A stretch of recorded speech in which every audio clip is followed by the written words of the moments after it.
Welcome, everyone, and thank you for coming. Really, all this talk is going to be is a lot of pictures of trees. So if you like trees, you're in the right place.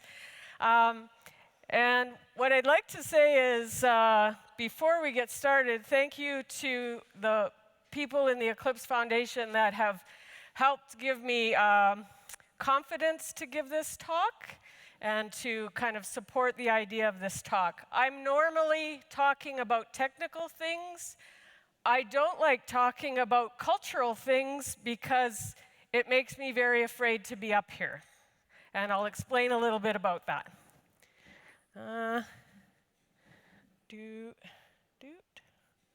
Does this also need to be on? All right. Let's go. We're going to say, I made this statement. My name is Shelley, by the way, and I think open source projects are like forests. And the rest of the talk is going to explain why I think that. So essentially, before I get into the talk, I want to describe a little bit about who I am. And I didn't wear my Adoptium hat, and I didn't wear my Foray Capital Forest hat, and I didn't wear my Eclipse Foundation jacket. I do have some stuff that still represents the projects, but I'm going to just be me in this talk, which is why it's very frightening to be up here. I do a lot of work outside of my technical work at Red Hat and at the Adoptium project related to sustainable and restorative environment building, trying to make sure we don't burn down the planet as quickly as we might be doing. And one of the things, the theme of this talk is kind of inspired by Dr. Miyawaki. And I'll let people consume the slides later. But really what he's saying there is people are stupid, but we're also the only hope for making great, fast, accelerated changes in what we do. Let's see. That's okay. That's all right. The slides are good, though, so if you don't get to see it, that's okay, too. While that's getting sorted, what I'll mention is, yeah, great. He's very inspiring to me, but so are a lot of people. The reason I'm bringing this to you today is because we're actually talking about how to build healthy communities in an accelerated way. So what I do as a founder and director of Foray Capital Forest is urban afforestation, planting thousands of trees in urban areas to try to get rid of that heat island effect, to try to make for better air quality, to reduce the amount of dust in the air, to save groundwater, to clean it as it penetrates through our urban settings. But we need to do it faster than we're doing. So one of the methods that we're using was developed by Dr. Miyawaki, and in fact was inspired by his visit to Germany. So that's also kind of cool. If you're interested in knowing more about him, please read some of the stuff he's written. But how it relates to open source projects, first I'm going to say that in urban environments especially, there's a lot of isolated trees planted around cities. And every time I see one, I feel sorry for that tree. They're disconnected, they don't have other trees to talk to, and so they're cut off from being able to exchange critical things like water and nutrients and information. When we bring them together, they're able to start talking to each other, and this is really wonderful work that now we know about. Through that mycelial network in the forest floor, those trees can exchange water and nutrients and information. And you notice that this isn't a monoculture pine forest. This is a biodiverse community. And that community attracts more things. It's attractive and supportive, and you start to see a huge amount of biodiversity above ground and below ground. So, What do we have when we look at sometimes the software industry? When you Google software developer, you get a picture of a white dude with some facial hair. And then when you generate a picture, oh, it takes from those other images, and that's what you see. But we know that isn't true. I exist, and I work with a lot of other people who exist that don't fit this. So we want to break up the problem of disconnected individuals that all look the same. We know that in our projects, we look more like this. This is, of course, the Adoptium and Aquavit project, and with our wonderful people from the foundation helping support us with services, and a great range of ages, experience, races, genders. All of this is what I start to think of as a community in open source. And that healthy community is attractive and supportive. All right, so throughout this, there are pictures of things that I see on a daily basis in Ottawa, Canada, where I'm based. Let's talk about how to build a healthy community. So the analogy is always going to be coming back to this, and I hope you'll follow along with me. But with the Miyawaki method, it's actually defining several steps to be able to build a healthy forest in an accelerated way. And the first step is actually to look at other healthy communities, to look for examples that you can follow and examples that exist in nature or did exist in nature before humans kind of messed it up. The next step would be investigate what soil you have and what you need to do to make it richer for trees to help support fast growth and still while they stay healthy. And then there's a planning phase. You create the planting plan. You have your species list and how you're going to lay them out at the site that you've selected. Planting day for us building these what are called tiny forests using the Miyawaki method. I think of that as implementation, how we deliver on the plan that we just came up with. And then finally, a very large piece of maintenance, because it's not a plant and go, it's a plant and monitor and care for till the trees and all the species that are in that forest are at the free to grow stage, and we know they're going to have a high survivability rate and do very well. So that first step was investigate other healthy communities and look at your ecosystem. And if you notice that that's actually very diverse in terms of what's in there, but also in terms of roles and what levels in the forest that they take. We don't just have those big canopy trees that, everyone sees, big northern red oak, beautiful tree. It's not the only thing there, and if it was, it wouldn't do very well. There's understory, there's subcanopy, there's stuff in the ground layer of the forest floor. And when I think about the analogy of that, I actually think about it in terms of sometimes roles and people in open source projects. And if you think that your open source project can survive with just software developers and none of the other people who are critical to the success of the software project, then you're thinking about it in a slightly incorrect way, let's say.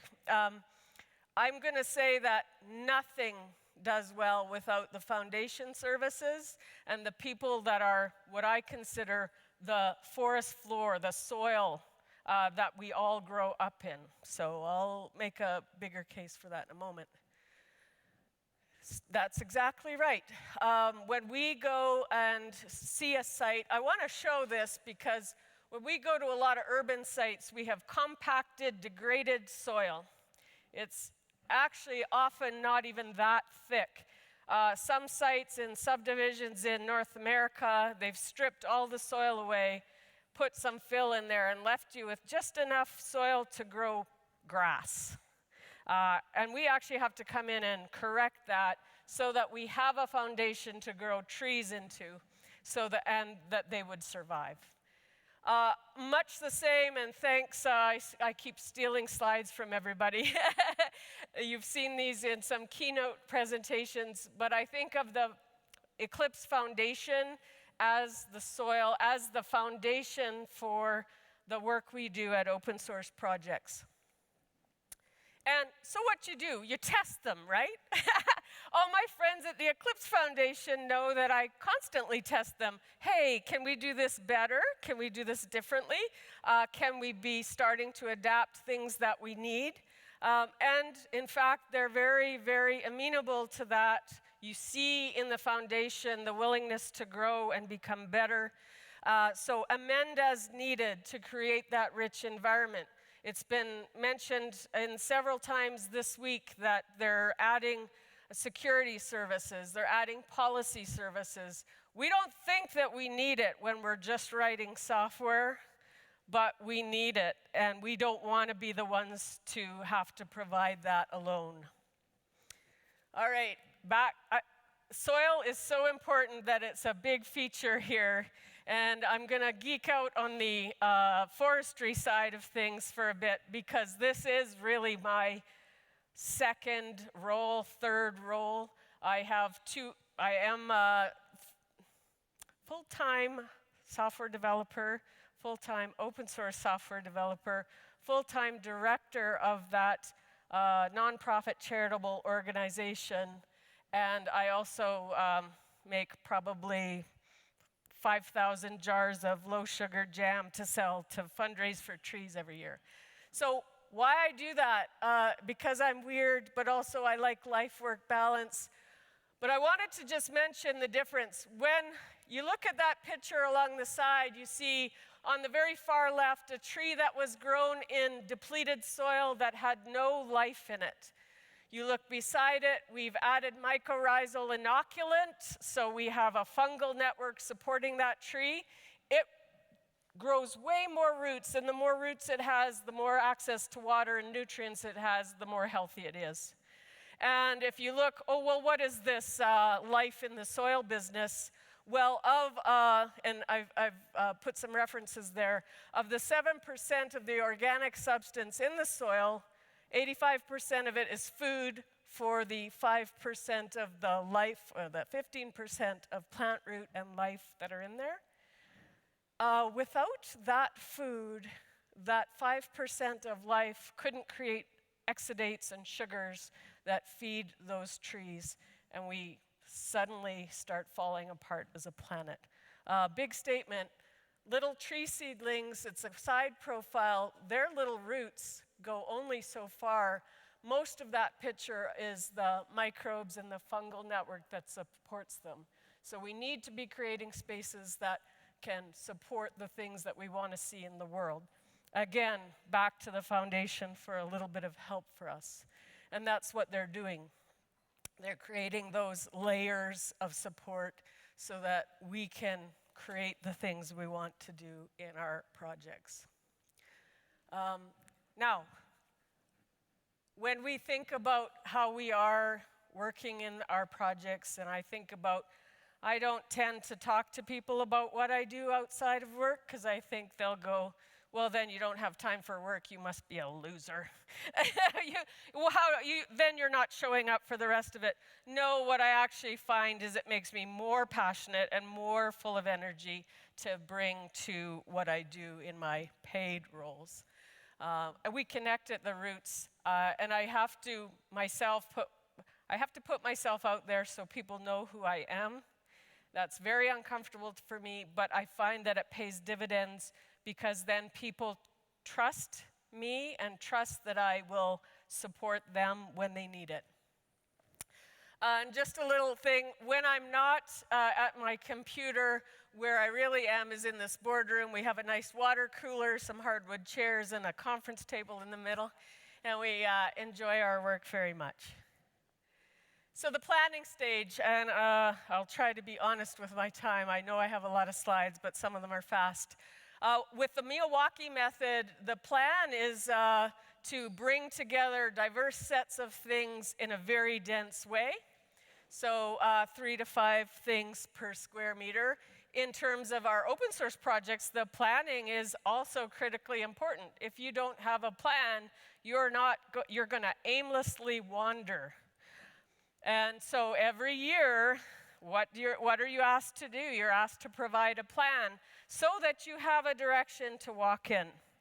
It's okay if you don't achieve your entire plan, but it's not okay if you don't have one. Jumping forward to then, how do you deliver on a plan? What does your implementation look like? Well, this is a fun part of the work, right? This is really where we love to be in, and luckily for us in open source projects, that implementation phase isn't one day. It isn't just a single planting day. It's over the course of time. But all of that implementation needs you to do certain things. It needs you to communicate the plan effectively to all of the people that work at the project, not just the developers, right? Everybody needs to know which direction we're walking in. It needs you to encourage those community members. I'm telling that little shrub that it can get this big by the end of the season. Demonstrating best practices, teaching and learning. So every day as project leaders, we need to be teaching, but we also need to be listening and learning. Because if we have that notion like we know everything, we close ourselves off to a lot of potential that our projects have by listening to young voices and new voices. So Miyawaki method, the idea in this implementation day is actually to plant very densely. And it's really amazing because when people go, that's too close, you shouldn't be doing that. There's a lot of evidence now that says, no, that's just right. That works very well. 3 to 5 native species per square meter over that forest floor. If you remember that first picture where we said, build healthy communities in an accelerated way, we've prepared that soil to look and feel like a 100-year-old forest floor to these species. So we know they have a good foundation. Then we pack them in real close because they're going to have what's considered, and Dr. Miyawaki calls healthy competition. So they are going to race to the sun. And the shrubs and forest floor layers are faster growers. So they're going to go shooting up. And those little trees go, I better keep up, I got to get to that sun. So they actually grow in an accelerated rate, but are healthy because they're supported by the forest floor. So what you effectively get is a 100-year-old forest in about 25 to 30 years. So we plant this, we water, we apply that mycorrhizal inoculant, that friendly fungi that helps deliver more nutrients and water to those trees. And then we mulch heavily because, of course, a cool soil, a moist soil, makes very good living conditions for the billions of organisms that live in the forest floor. So a healthy forest floor, you take a teaspoon of soil, 4 to 6 billion microorganisms living in that teaspoon of soil.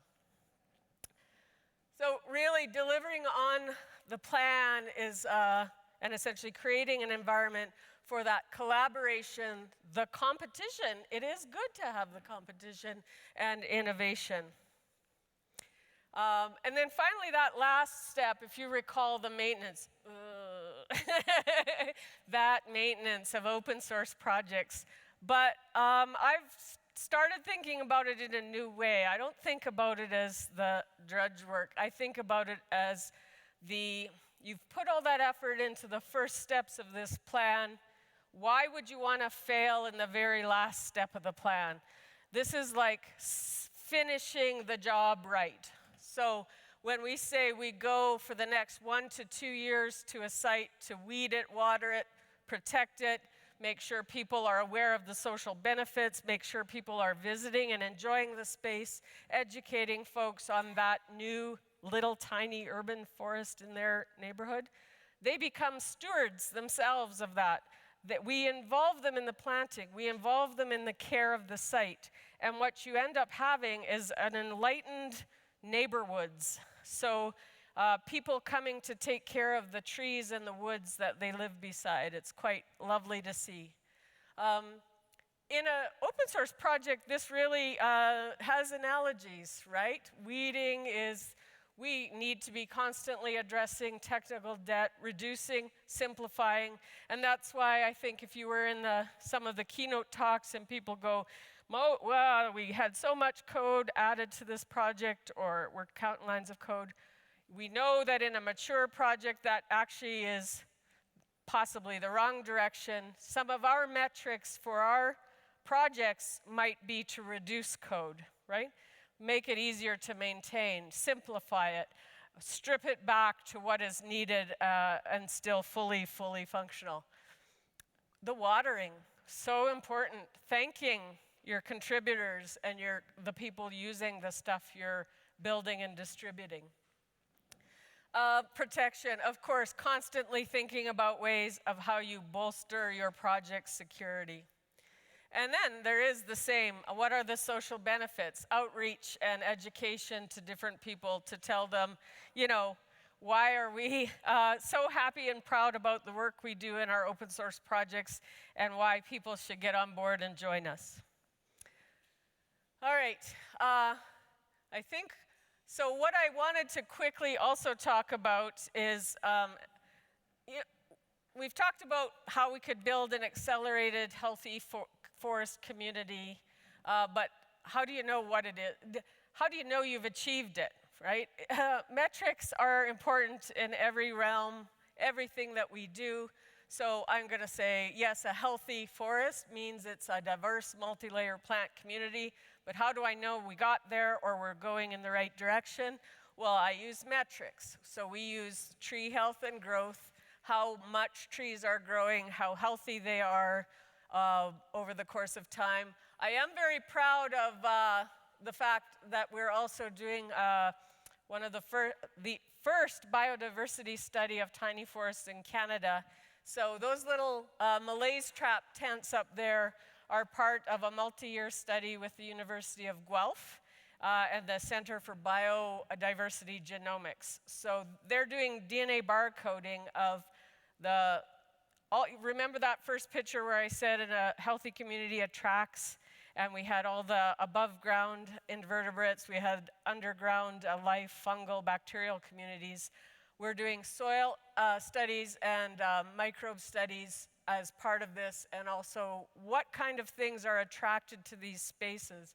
The very far tent is actually on a reference site without all of this stuff planted in it, and then we have two within this very young tiny forest that got planted. And it's already, anecdotally, I can tell you, way more species in the sites that we've prepared and way more interesting new pollinators that we've never seen before at this particular farm where this is happening. So very exciting for us. Soil quality, of course, survival rate is another thing we can do to check that we're doing the right thing. You can't tell on this picture, but in the background there's a highway. It's extremely noisy. So we are now also working with the Carleton University team to do acoustic testing, and it'll also be a multi-year study. As this forest grows up, and we hope it becomes the 100-year-old forest within 25 to 30 years, each year testing how much sound is absorbed by this site. Can we stop hearing that highway? Another interesting piece of that puzzle, and I don't have too many pictures of it, we recently put in a tiny forest in a schoolyard, and it was, in Ottawa, it's one of the poorest public schools in the city, and when we went there early in the spring, it's almost completely asphalt pavement. And because it's in the downtown core and it's not very safe outside of the fence line of that school, the children come to that school, they lock the gate, it's like a prison. They kind of, in their lunch hour, walk around and just walk around the asphalt. That's their game. So, okay, sure, they have a few soccer balls they're kicking around. We're part of a very large greening project for that school. We've put in 500 tree species in the planting day that happened a couple of weeks ago. We had every child help plant that.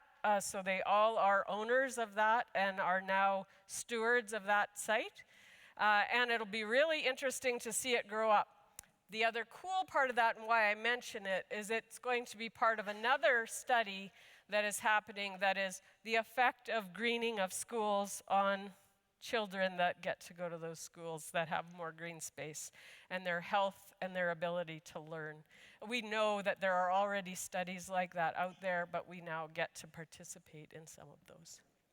Yeah, so ease of maintenance included. And the reason I'm putting some of those, very important too, resiliency. If you think back to those isolated trees, I don't know if you know, but in Ottawa, we've had forest fires right at the edge of the city. We've had ice storms. We've had windstorms. We've had pests, so that, look at ash borer that took out over 22% of our canopy cover. All of the ash trees gone out of the city, which is much higher. Toronto, Canada only lost 6% of their canopy with that. So we're working very quickly to create spaces that are far more resilient to this types of events that can take out entire swaths of green from the cities. But, okay, forgot, we're at an open source conference, so I also have to say you can measure, and we should be measuring, what is a healthy project. Again, I would state it's a diverse, multi-contributor, open, transparent software project. And there are tons of metrics. I'm only listing a few. Depending on what your plan was, your program plan, what are you trying to achieve, you'll have different metrics for those things.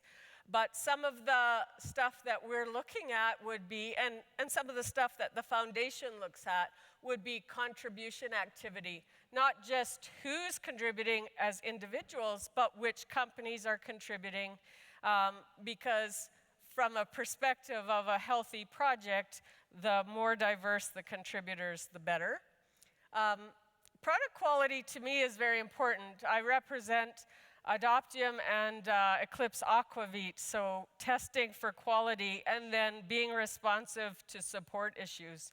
So if we're starting to see a whole big trend around, UI or AWT issues coming in, that means I've got to react and bolster the testing that we do at the project. It is very directly related.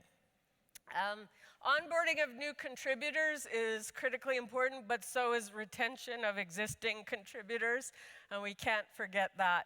That's as simple as saying thank you in public to someone and knowing what they did, not the generic thank you, but I know that you did this work and I appreciate it because of this, this, and this.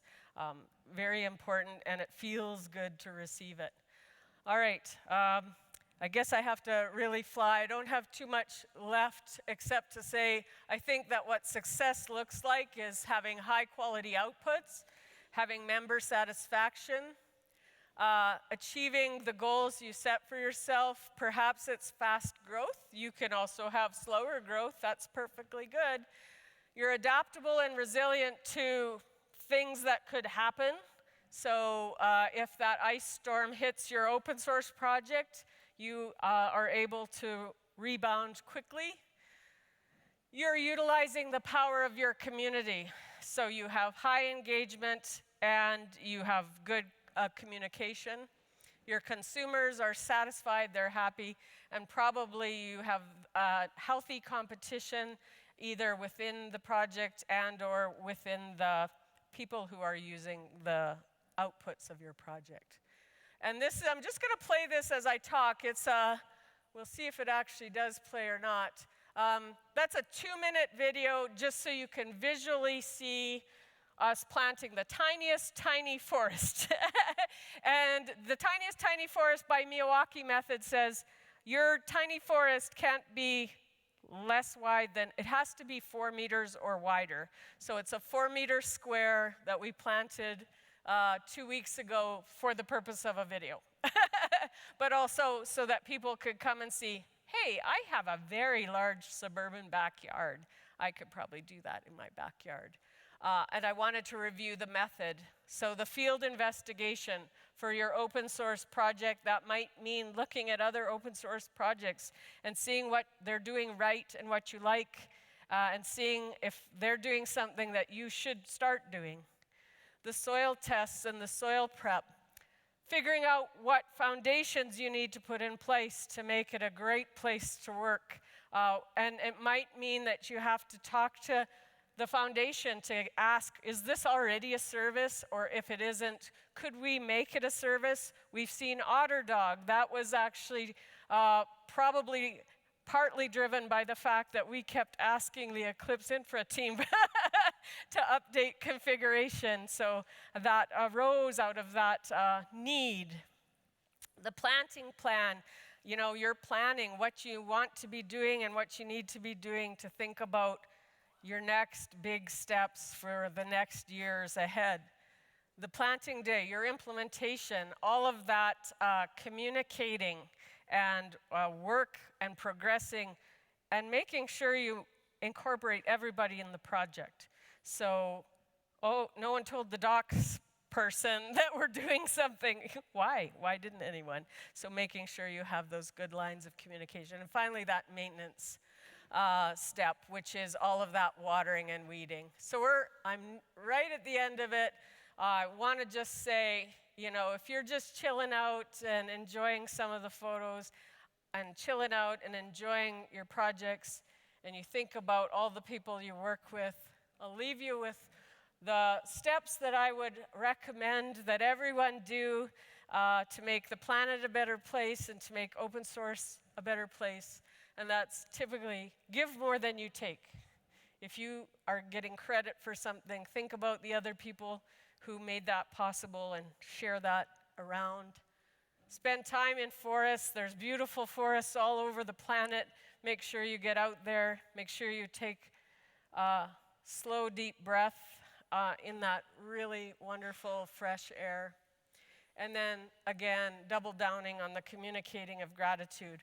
And I do want to thank, a special thanks to Nanabush, the Anishinaabe mythical creature that taught humans what food was medicine from the forest, but also taught humans about kindness and honesty, and really how we can be thankful and grateful for the things we have. And some of the things that you might want to check out. And that's the end of the talk. So thank you very much. All right. And I don't know if I have time for questions. But